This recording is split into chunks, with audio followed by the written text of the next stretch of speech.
how do you have a relationship that's intentional with inspiration? For me, inspiration is like an inhale, right? You're breathing in and you're nourishing something. You're nourishing your soul. You're nourishing your emotional self, your mind. If we're not inhaling the world, as in if we're not observing and perceiving and using our senses to perceive our reality in a way that's completely authentic to us and very present, then we have nothing to exhale. We have nothing to express. This is Reclaim Your Magic.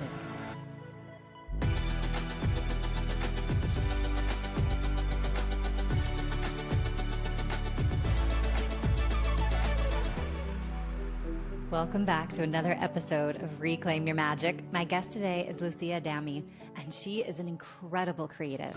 She's an artist, tarot card deck maker, divine intuitive, and we are talking all about the process of creativity, of inspiration, how tarot plays into that, and even divine feminine archetypes. This conversation is one I've been waiting to have for so long. Without further ado, Lucia Dami.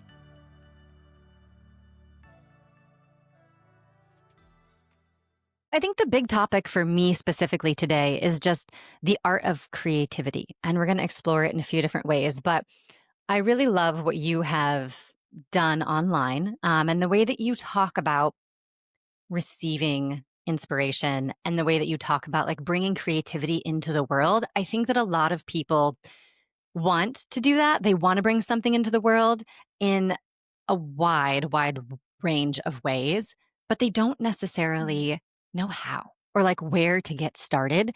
So I'd love to know a little bit just like what creativity means to you and what's your process for figuring out how to go from inspiration into reality?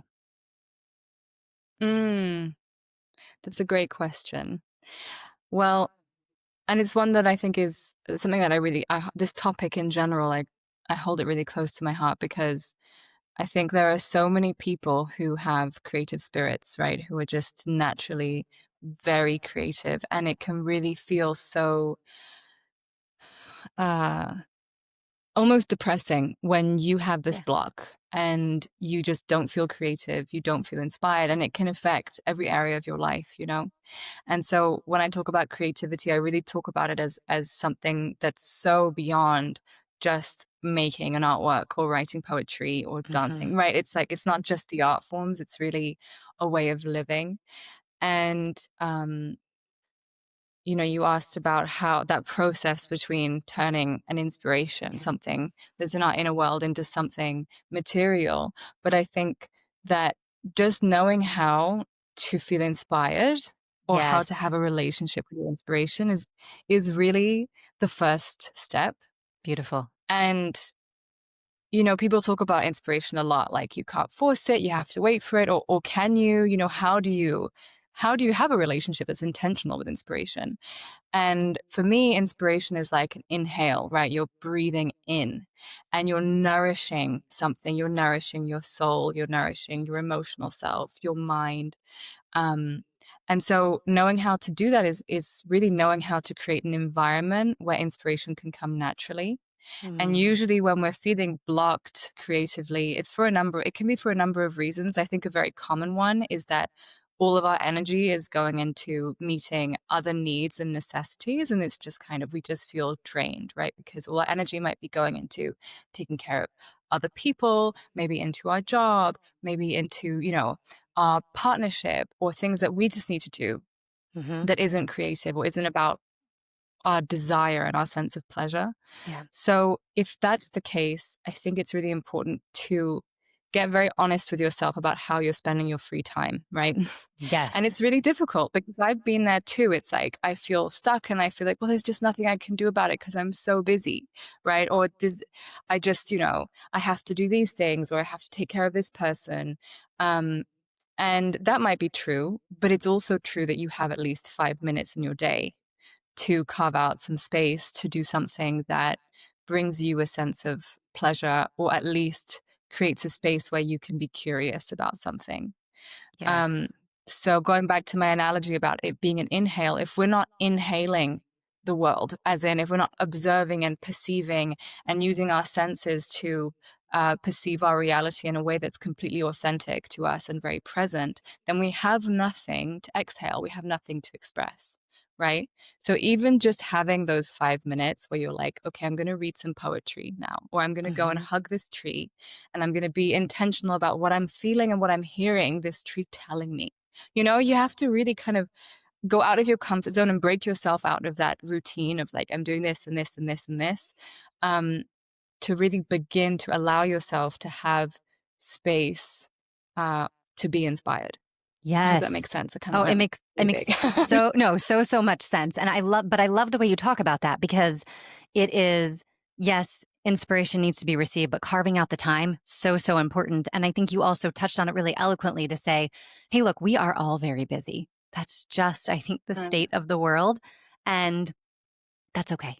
But also to put it yeah. back onto you as a person to say, you have to take this time. You have to carve this out. Yeah. And even if it is only 5 minutes, that's a really huge message for a lot of people because I know I see in myself and a lot of my friends and family members, we are doing a lot. We are holding a lot. And I think as women, that's even more true, right? Mhm. But the Yeah. importance of taking care of yourself or making time for, like you're saying, pleasure or to just receive something with intention is so crucial to lighting our own flame, right? And making sure that our light doesn't Mm, go out. So I love that. I think that is absolutely brilliant. Um, and yeah, it's something I know I've been working on myself a lot is to kind of carve that time out and figure it out. And it is a dance, right? It's not like you just say, yes. okay, today Yeah. I'm taking 5 minutes and everything's going to be perfect. It's let's just try this. Let's start to try to carve out the space. And I think that for me, at least my experience has been as I've done that over time, it comes more and more naturally um, Yes. to me personally, right? Would you agree? I 100% agree. The way that I think of it, it's like having a garden, and Yes. maybe in your garden it's winter right now. Hmm. And maybe what you need is to just let it rest. And then maybe when the snow starts to melt, you can start to tend to your plants and water them or nurture them, and then spring comes, you have to wait for the blossoms to come. And if we think of inspiration like butterflies and bees coming into your Yes. garden, you have that time to really cultivate that space of 5 minutes a day. You start to nurture this space for that inspiration to come. And then over time, more things will happen. Maybe the foxes will come and make a little home in your garden. So you really have to, I think, when you're in a creative rut or you're in a space where you just like feel disconnected from your Hmm. ability to receive or create from any space, you have to think of it as a long-term goal. Because I Yes. think what happens a lot, and it happens with me too, is that we just start to criticize ourselves and we start to go down this Yeah. road of like, oh, nothing's working and I'm not being productive and I'm not feeling myself and I've lost my Hmm. passion and I don't have time, and you're not going to get anywhere with Yeah. that. Yes. Yeah, Mm. that's so true. And I want to go so many different directions with this already. But one of the things that's really coming up strongly for me is like, when I see you and see your creations online and your Instagram and you're beautiful, it's very like soft, ethereal, like classic. Um, and it's so to me that feels very traditionally female and it's so beautiful and soft, right? And then I look at like myself and my energy in this is so much different, right? I look at you and I'm like, oh, Lucia is an artist. This is amazing. I look at myself and I'm like, I'm not an artist that I'm going to pick up a paintbrush, but Mm. I'm an artist in what I'm creating in the world that I'm creating for Yeah. myself and for my children and like all these things. So I'd love to just hear your perspective on the different ways that people show up and like the way that creation comes through each one of us um, differently. And I think there's probably something there with the feminine archetypes. Yeah. Well, the way that I see creativity on like the very basic level is just turning something from the unseen to the Mm. seen and that process of transformation. So without even speaking to art forms, we can say that it's like manifesting, right? So Yes. you have a dream and then you set the intention and you live through your choices, making these creative choices, right, towards that direction, whether you realize it or not, you're moving in that direction. Then you're trusting in your inner vision to materialize. And it's the same when you have a look at a blank canvas and you have a vision, and then you move through this process to materialize that vision into being. And it often is slightly different or very different from what you initially had in mind. But the Yes. whole process of creating it is very much the same as, anything else, right? Creating a podcast, having this Yeah. conversation, creating a world that might be your business, right? Mm-hmm. Or your family or your home. And so that's the essence of creativity for me. And I think Yes. you're right to say, like, okay, maybe I'm not a painter or an illustrator like Lucia, like me, Mm-hmm. but I'm still very creative, and Yes. I'm building my empire, right? Mm-hmm. Yeah. And when it comes to the female archetypes, um, all of them are creative, but just in different ways. So you do Mm. have an archetype that is the artist archetype, the Right. creatrix. And she's the archetype that's just constantly filled with ideas and experimenting with those ideas, whether it's through painting or photography or writing or, those more traditionally creative um, art forms or skill sets. Mm-hmm. That's what that archetype will do. But really, at the essence of that archetype is just nourishing that sense of inspiration and trying things out. So you Yes. can apply that to a lot of things, to like cooking, to Anything. the way that you bring up your children, or the way, it's like having these inspirations, allowing that space to hear and receive the world in your own authentic way, Mm-hmm. because no one can experience the world as you do. No one has your history, no one has your brain, no one has your mind, your soul. So everyone is like this unique filter for the world. And Yes. how you choose to then use that, whatever you receive, and pour it back into the world is a creative act, right? And it's Mm-hmm. listening to those callings and and trying that out and being Yeah. like, maybe I can do this, and or not afraid to change direction, right? Maybe I can do that. Um, so yeah, and then you have other archetypes like the mother who, at her core is just very nurturing and wants to Yes. grow things and wants Mm-hmm. to develop something, and that can be a family, but it can also be a garden, or maybe she loves to nurture people with her food and host people. Maybe that's, the friend in the group who's just really taking care of everyone and loves to pour her nurturing energy into her relationships and the things she loves. And that's also Yeah. creative, right? But it's just in a different way. It So, is. Yeah. you It know, is all different. And it's all, creativity is the essence. Yeah. yes, in Sorry, go essence. ahead. Exactly. I was just thinking about the stages of life too, right? I mean, as you're saying, mother, it's like, well, you go, I know the maiden is an archetype, right? The mother is an archetype. Like all these Yeah, different, like engaging with these different archetypes during different stages of your life, as well as through different stages of your exactly. creative process, right? Because your life ultimately is nothing but a creative act. Yes. Yeah. Hmm. Yes. If we speak spiritually about creativity, which is, Hmm. how I think a lot of us will experience if we ever Yeah. go down that route of really building a relationship with our creativity, you touch on something very spiritual. Yes. Um, and the divine feminine is a very creative essence in herself because she's receptive, and so inevitably she's receiving and then she's giving, right? She's giving birth Ah. to a Hmm. human, or she's giving birth to her ideas, but she's receptive when she's safe and healed. She's always able to absorb the world in her unique way that feels good, and it doesn't always feel good in the sense that it's like, oh, I'm so happy and I Hmm. love this, but it feels alive, and it feels like Yes. it's moving. Yes. Um, Yes. That's so that's then when so we talk about beautiful. Go ahead, sorry. Just I'm like, "Oh my gosh," I'm thinking about all of these things in my own experience. Like, as you're talking, my mind is sort of lighting up saying, "Oh, right. I have felt that at a certain point," or "This does make sense in a way," right? Like, I think about I had this one experience last year where, I was in a sort of, like, sacred ceremony, and at one point, um, I just felt like, "Oh, it's fine. Just give it to me. I can handle it all. I can take it all." But it wasn't like, "Give me your Mhm. burdens. Let me do your work." It was, Mm, "I can handle whatever you have," like, to give. This was directed more to my partner, and it's like, "I can handle it, right? Give it to me. I can handle, I can alchemize whatever you're working with, whatever you're yeah, dealing with." And I'm sure that must be an archetype as well, but the alchemization of that is so it's just so interesting. That's anyway, that's I just wanted to share that yeah. because that's what was coming up specifically for me. That's beautiful, and that is very much what's the word? It's like, that is a core quality of the divine feminine to be able to Okay. say, give it to me. Because Yeah. what you're saying there is, I am so connected to my center. I'm so connected to my core that you can give me anything and I'll be able to alchemize it. And I know what's mine and what's not. And I know how to Right. let go and I know how to process and yeah, receive and let go, basically, right? Hmm. And whatever needs to be alchemized, I know how to alchemize that.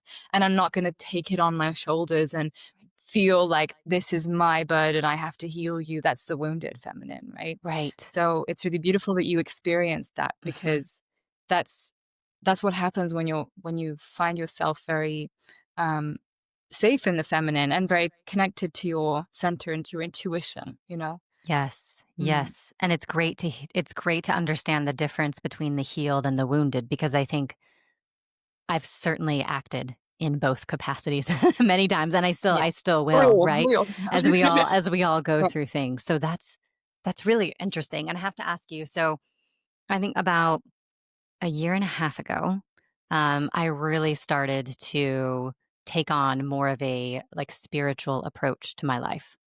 And when I was sitting, I sat through several different ceremonies with several different individuals, and it was like a really beautiful time in my life. And something that I couldn't understand, which I think you're actually helping me understand now, is what I kept getting in these like vision quests or in these downloads is like, it was creation. It was like every single form of creation. I was seeing it through motherhood. I was seeing it through being like kind of worshiping at the base of the tree of life. Like Mm. every sort of vision that I was getting, or vision may be too strong of a word, but like a download, it was all centered around creativity. I was like, this is so great. What do I do with this? Right? Like, what does this mean? Create what? Right? Do I need to go have more kids? Do I need to create like what is going on? Right? And it was really frustrating, actually. But now, as Yeah. I'm sitting here having this conversation with you, it's like, oh, perhaps this was just the divine feminine trying to awaken herself in me. Mm. Yeah. And Hmm. as you say that, there's also something else that we've been talking about that feels relevant, which is there's so many different stages to Yes. creativity that it's not just the creative act of Right. making something that is creativity. It's also those parts where you take time to receive Hmm. and to nurture a vision. Yeah. Um, and to inhale, right, which often looks like a pause and a break and a retreat, right? Yeah. And we might feel in those moments, like I said before, frustrated because we're not being productive or we're not Hmm. writing or painting or making something. Yeah. But I think we need to all learn how to really honor those moments where you're cultivating that garden to be able to receive, then honoring the process of receptivity. And that's such an exciting space when you're Yeah. receiving, because you get all these ideas, you become really curious.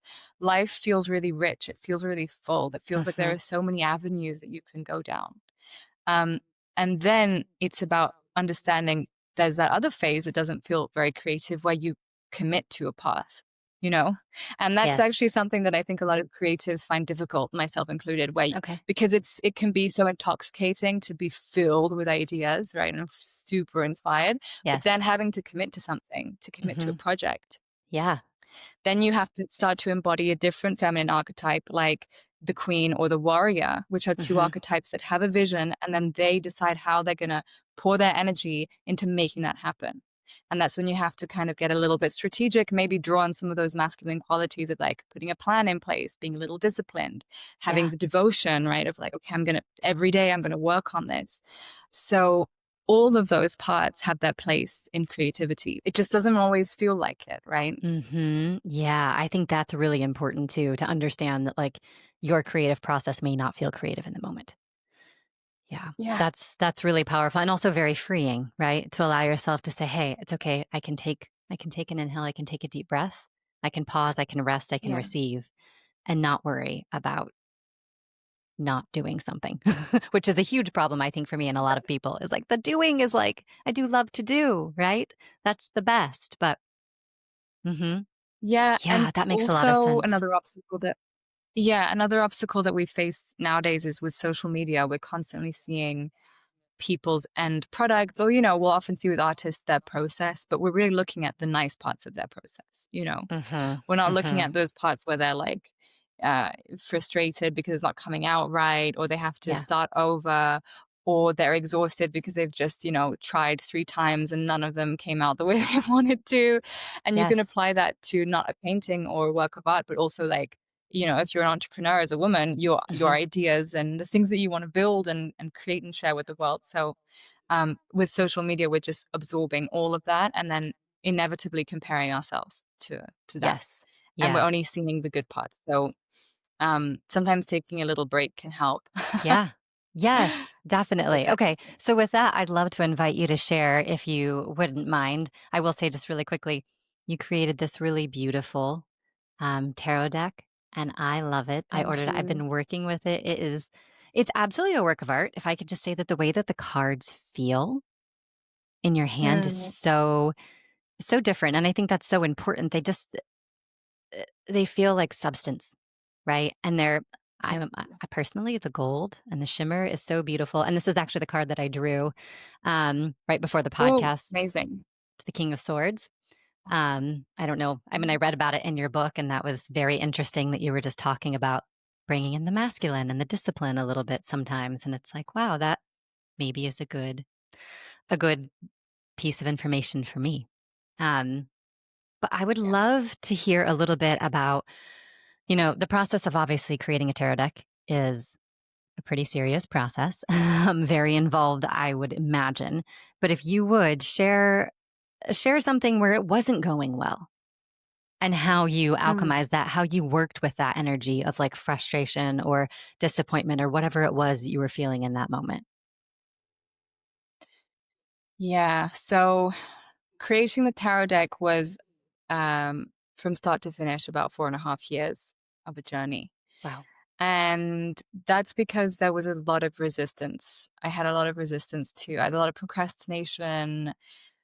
It Yeah. felt like such an important project. So I created all these obstacles for myself because I felt like I wanted to be perfect. Yes. And equally, I was frustrated with how long it was taking me. So then there would be periods when I would try and rush it. And then I would, go back and look at the artwork and not be happy with it or know that it could be better in my heart because I rushed it. And Mm-hmm.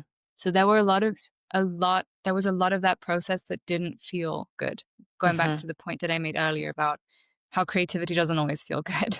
It Yes. felt like I was pushing through, I was swimming against the current, um, energetically, but there was always something that kept me going because really I'm very passionate about it. So it wasn't Mm-hmm. like it was boring me or I didn't want to do it, but there was just a lot of resistance because of how important the project was for me. Yeah. And also, um, because I work for myself and I do commissions and what I work for other people creatively. So that's what earns me money. Mm-hmm. And that's a need that you have. You have to pay the rent, you have Correct. to pay the Yes. things, whatever.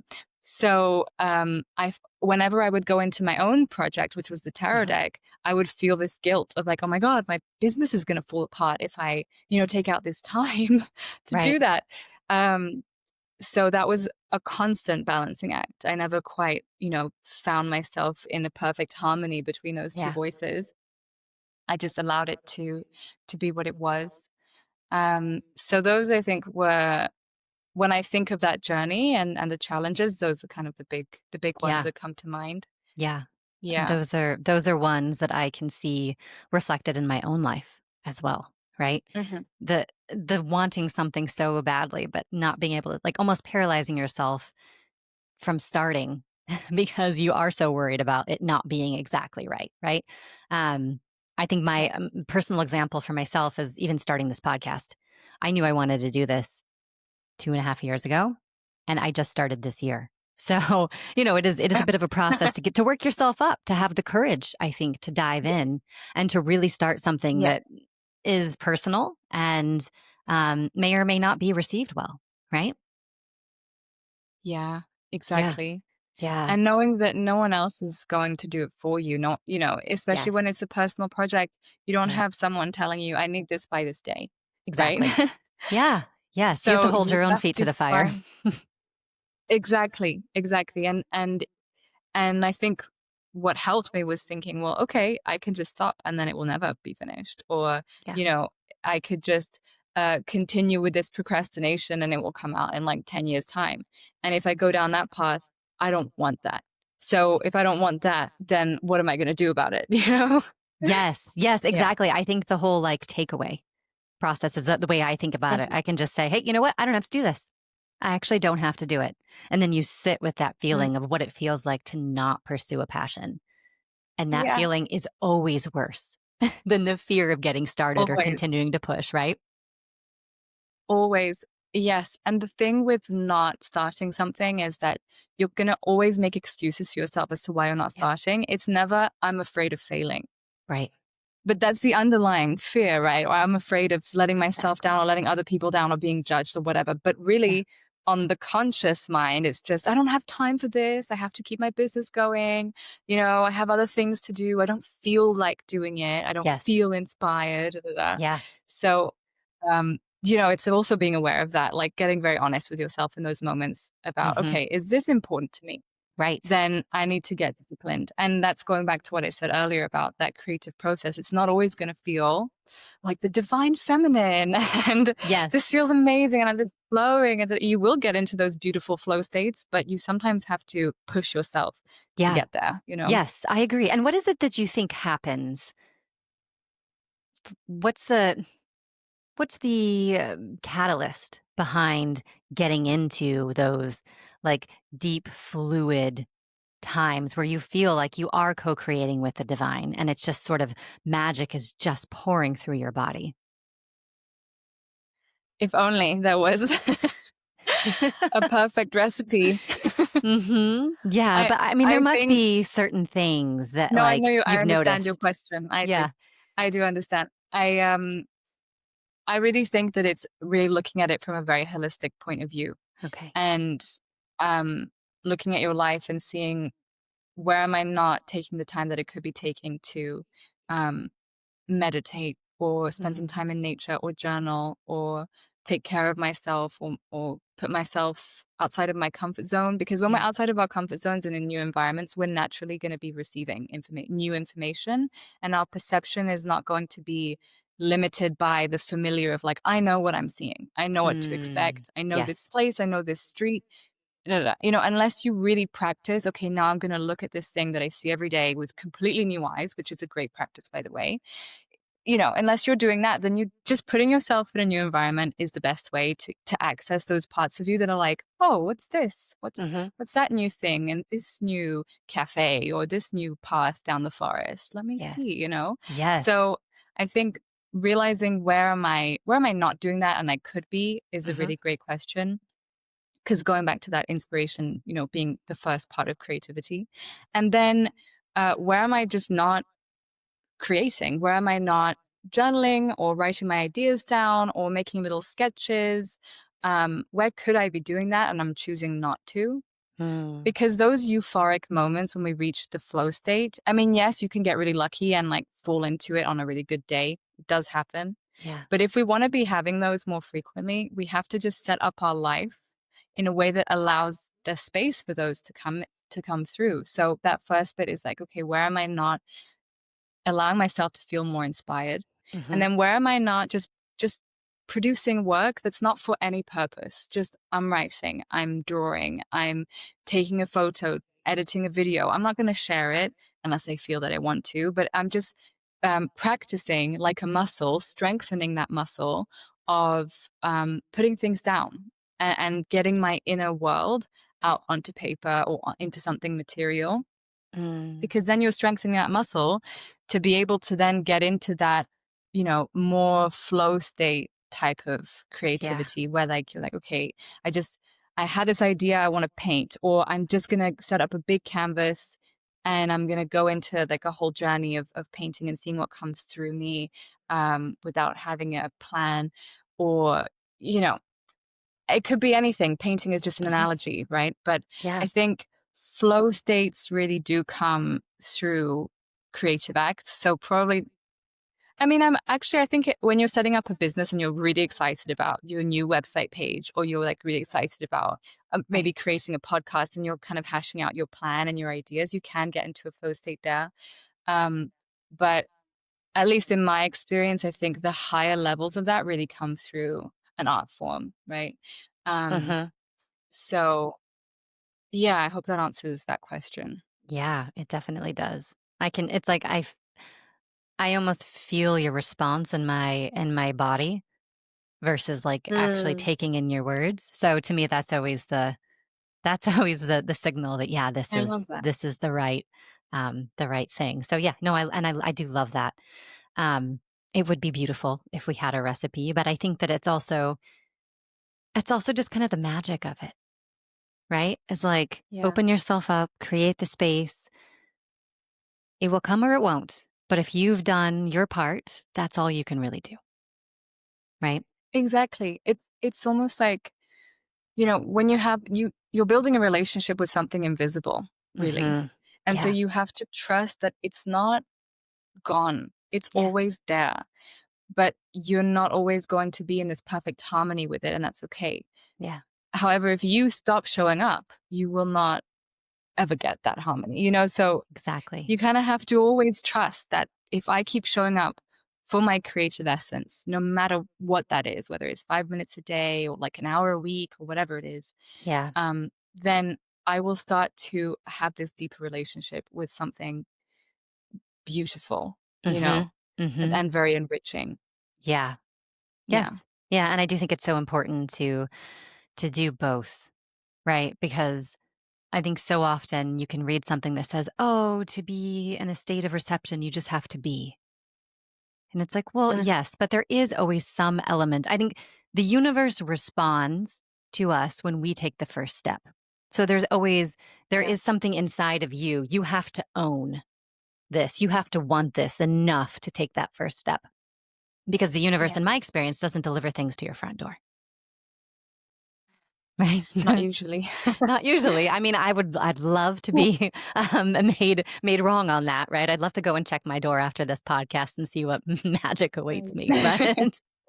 But yeah, I really do love that, and I really want to talk about tarot too because I don't. I think I mentioned this before we started recording, but like I am so fascinated by tarot, and I don't know if this is like I don't know if this is similar or not, but my great grandmother actually used to read cards, and I never met her. But I feel Oh, like wow. when I think about the tarot, I think about her a bit, and she Mm, just used to read like a standard 52 card deck. But I think about tarot every time, and I'm like, I really want to understand this. I really want to get deeper involved in this. So if this is something I'm thinking, I'm sure anyone who's listening is also thinking the same thing. So help us understand what tarot really is and how to dip our toes in that water. Well, I love that it runs in your lineage. Mhm. I like that. Thank you. Um, where to begin with tarot? Well, it's a system. So Okay. I think a lot of people feel more welcomed by oracle cards Yes. because there's no big system. You can just pull a card and you get the wisdom. You can use different spreads, but it's very flexible and it's a Hmm. lot more like, you know, most decks don't really have the negative cards in the same way as tarot does. So it also Mm, feels a little, yeah, more inviting and a little yeah. more easy. Not to say that it doesn't have as much depth because Sure. oracle absolutely can. But tarot can feel overwhelming for a lot of people because it's a system. There's 78 cards. It's a lot to memorize, right? And usually it's not a one card pull thing. It's something that you pull at least three cards for. Okay. And then you have to know how to interpret them together because each tarot card has a very rich meaning on its own. Sure. But when you pull them together, that meaning sort of shifts a bit like how a word has a definition, but when you put it in a sentence, you're not just looking at each word on its own, you're looking at the meaning of the whole sentence. So Got that's it. kind of how you read tarot. Hmm. And in order to do that, there is a big part of like knowing the meanings and memorizing them. So that's why that people can feel a bit of a block. But the way that that I learned tarot was very slowly, Okay. It was like just, I think if I can give advice for anyone starting out, it's fall in love with tarot. Don't put this goal that you need to memorize all the cards by a certain time, or that you need to be an expert at reading the cards, and because you Yeah. don't. As long as you fall in love with tarot and you have this deep curiosity about it, Mm-hmm. you will, with time, the more you practice, pick up the meanings. That's how it happened for me. Okay. I didn't have like the study sessions for myself or anything, but of course you can. I fell so deeply in love with Mm-hmm. tarot as a system of understanding the world and as a language, a symbolic language, that I was just constantly pulling cards for myself for different things, and then looking in the booklet, and then going online and reading all about these different ways of interpreting Yes. different card variations together, and the individual cards and the symbolism. So um that would be my first advice around, like, if Okay. it's your first time approaching tarot, Yeah. just approach it like a living being, who you're Mm-hmm. really excited to get to know. It Mm-hmm. shouldn't feel like you're going to have to pass an exam at some point. Right. Yes. Yeah, exactly. And it does feel to me, it's a little bit like as I started my journey with the unseen, right? It Mm, felt like a guidepost, the oracle decks, the tarot cards. yeah. It felt like a guidepost so that I wasn't just sitting in meditation being like, okay, I'm ready to receive a message. Right. And then you're like, Yeah. I don't know what's happening. You know what I mean? It gives a little bit of structure, a little bit of like conversational element to Yes. you and the divine, and like how we are speaking, how are we communicating? And it feels like it Exactly. gave me more something to react to, or to try to understand, Mhm. to get curious about. So that was my Yeah. first sort of step into it.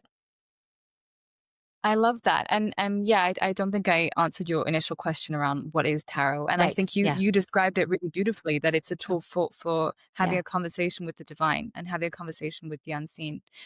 And um, with that, there needs to be a certain level of respect for what you're dealing with. I think, Yeah. because when we walk into that world of divination, it can be a playful thing, but there also needs to be a certain level of understanding of energy and how it works. Yeah. And as long as you know that, it's okay. But for example, if you approach the deck really anxiously and you're desperate for answers, Hmm. and so you want the divine and your guides to give you some answers, because you don't have someone telling you, okay, well, here's what this is my answer to you, and this is the perspective I'm taking. You have to interpret. So, Right. yes, this is a tool for communication from the unseen, but you also have to interpret that. And Hmm. you're also approaching the unseen with a lot of energy, a lot of like disruptive energy, right? So, if you approach a deck like that, Hmm. your readings are going to be very unclear. Even if it's a positive, like reassuring message, it's your interpretation of it is not reliable. Yes. So I think that's also really important to know when you're going into tarot or oracle or any kind of divination form. It's like, don't be scared of it, but also understand that you're working with something unseen. And you Hmm. also have to have some discernment around, like, what energy am I approaching this with? And Yes. what energy do I want to connect with? Do I want to connect with my angels, or the divine in general, like, whatever you want to call it? Do I Hmm. want to speak with an ancestor? So having that kind of understanding of what you're working with Yeah. is important. I wouldn't Agreed. say that it's like you have to do that, but it's just having that awareness around it. Yes. Yes. I think that makes a Yeah. lot of sense. And one of the ways that just for people to understand my real life example, um, usually when I'm pulling cards, it's first thing in the morning, like before I've had coffee. Mm, And I'm sitting mm, down and I'm lighting a candle, or I'm saging my space, and I'm like sitting quietly with some good music or a warm cup of tea. And I regulate my nervous system as best as I amazing. can in that moment. And then I sit and I kind of call in whoever I am trying to communicate with, or, start a conversation That's with. beautiful. And then you pull it in. And if you wake up and you're like, I am so full of it, maybe you just got the best night of sleep, I will work out first and I will remove the energy from my body. Amazing. in order to then come at it with a steady place, because you're right, it is challenging. And if you do it frantically, I don't know. If you do anything frantically, I'm not sure the results are ever the best. Exactly. Exactly. Exactly.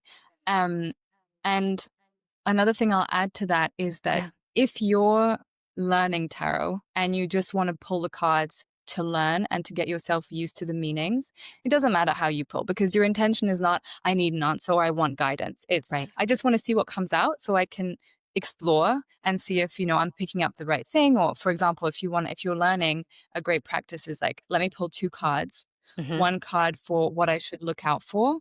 So that card will signify like what throughout the day can I put my focus towards, Ah. and then another card for what to expect. And that's kind of a more prediction type of card. So that Hmm. at the end of the day, you can think, oh, did that come up? So that's a great way that we can approach when we're learning. Yes. And then your intention there is like, I'm learning, I'm just practicing. So there you don't have to have the ritual. Right. But what's beautiful about what you're doing is that you're including it in your morning ritual around like empowering yourself and Yeah. receiving that guidance, in which case, yes, you should honor that space, right? And Hmm. make it really as beautiful and aligned as you possibly can. Yes. Yeah. Absolutely. Absolutely. And I have a question for you. I know that there's the major and the minor arcana in the deck. For some reason, I only ever seem to pull the minor arcana. Is that Okay. weird? Is that weird? Well, no, because they make up the larger The part of the majority. deck. Okay. Yeah. Yeah. But also, um, major arcana cards are more potent, Hmm. and they might be a little more like solid of like, this is something you need to hear. And it's Okay. more of a big, like spiritual kind of lesson. You need to Hmm. hone in on this energy, or you need to look out for this energy, or whatever the intention around like that card position is. So I would say that it's not a bad thing. It's Okay. almost a slightly softer thing, Hmm. especially if you're pulling more daily cards, Uh-huh. because then the energy is more like about daily life, which the Yeah. minor arcana is about your daily life. Uh, so it would be confusing, I think, if you were pulling daily cards and you were constantly pulling different major arcanas, because those are Mm. big energies. So Got it. you know what I mean? Yes. That might be one reason why, because right now you're kind of in flow with your Right. spiritual lessons. So you don't need that um, clarification, that clarity. The clarity that you need right now might be more to do with how to handle those daily life things, Yes. Definitely. emotional things, your mental state, your creative state with the ones, or uh, the more like material stuff with Yeah. the coins. So That makes sense. that's maybe a reason why. Yeah. Yeah. Definitely. I was like, why am I not getting any big cards? This is, I don't know. Of course, it's like when you're getting one I'm thing, you're sure always now you'll curious. get one. Yeah. Of course. Now I will. Absolutely. Absolutely. And you do tarot readings as well, right? They're usually Yes. more involved with a creative um, pursuit, right? Like I know that when I think I found you honestly like 4 years ago, and I loved some Oh, of wow. those beautiful drawings that you were doing, where women would submit a photo of themselves, and you would just like paint this beautiful gold, like these beautiful gold lines and curves all over them. Yeah. I think is that your sacred avatar work? Sacred portrayals, those ones. Yeah. Gorgeous. Yes. And I loved that. And I ended up, I think, I don't know, a few months ago, I ended up commissioning you to do a spirit animal one Yeah. because I was so curious about spirit animals at that time. And the process I thought was really cool because I hadn't met you, you hadn't met me. We weren't even talking about a podcast yet. And I said, okay, I want to do this. And so I went to your site. I was able to purchase it really easy peasy. You emailed me and you said, okay, here you go. And I had to sit and do a meditation and then send you what came to me in this guided meditation, which was beautiful, and along with a portrait of myself. And then you sent back a beautiful image. And it was really interesting because in my particular meditation, I had like four animals come. Yeah. and and I think you were like, is there one that you really felt called to, or do you want me to intuit it? And I said, you just intuit it. I just want to see your gifts fully shine here. And so you pulled the horse. and I'll share an image of this on the screen, but it was me and the horse, and it was this beautiful, kind of comforting, amazing, just an amazing image. And I think you had highlighted my third eye, which was something that I'd really been working on at that time. So it's just always incredible to me that someone that I have never met that lives, in an entirely different country across a huge ocean can connect in with the energy of what I'm writing and a photo of me and create something that hits home like so incredibly well. How do you do that? Thank you. Um, so all the services I have that are commissions for people have that similar aspect of channeling to them. Hmm. And how do I do it? I think at this point it's kind of second nature. I have Yeah. this trust when I begin drawing you that whatever comes through is correct. It's a Hmm. bit like how I read tarot for people now. I just Okay. trust whatever comes through is correct. And I think building that trust takes time. Hmm. And it's going back to tarot for a second. I think it's such a beautiful tool to build that trust in you, Yes. because the more you pull the cards and you begin to have this conversation with the divine and begin to understand the conversation, you build this trust not just in your ability to read the cards, but in your Hmm. intuition in all areas of life and Yes. in your ability to receive information from the unseen. Um, so when I begin creating an animal spirit portrait, like in this Hmm. case, um, I really just let go of any of my own ideas of what I want it to look like. And Hmm. I'll have certain guidelines. That's, I have your face, so the picture that you send me of you, and then the animal that I've chosen, and then the rest just kind of comes through. And I really trust the feeling. So in your case, there was so much softness. Hmm. There was just a lot of really gentle energy, which came through in the colors that I chose, because I don't usually choose such soft and gentle colors in my portraits. But in your case, there was just so much of that softness. Hmm. And then the third eye came through really strong.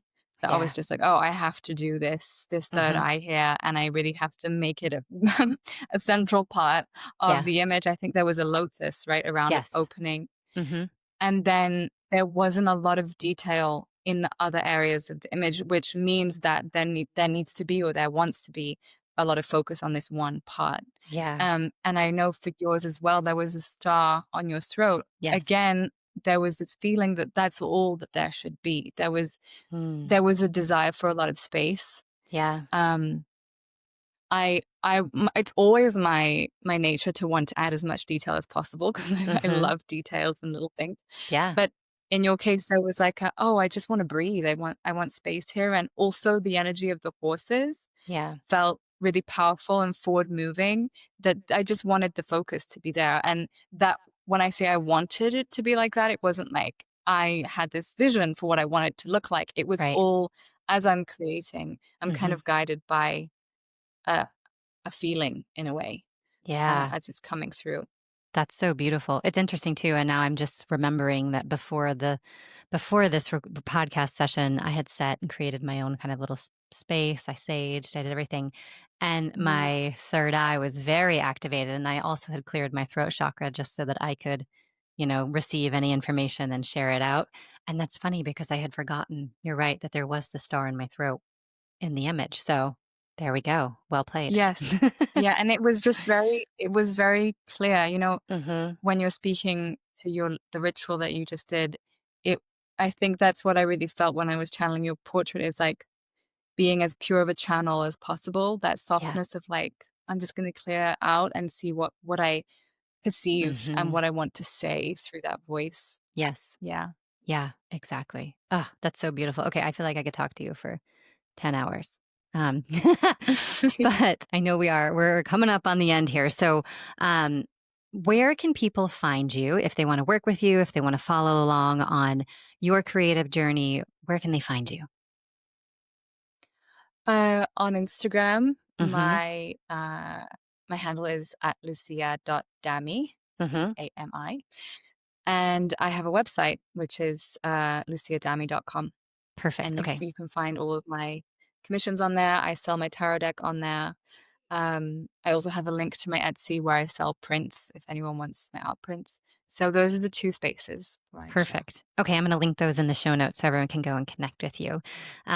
Thank Lucia, you. this was such a beautiful conversation. Thank you so much for sharing your beautiful creative energy and your process and the education for us on how to work with tarot. These are all things that um, have been really near and dear to my heart. And I hope that if you're listening to this, that this was helpful for you in your own creative expression.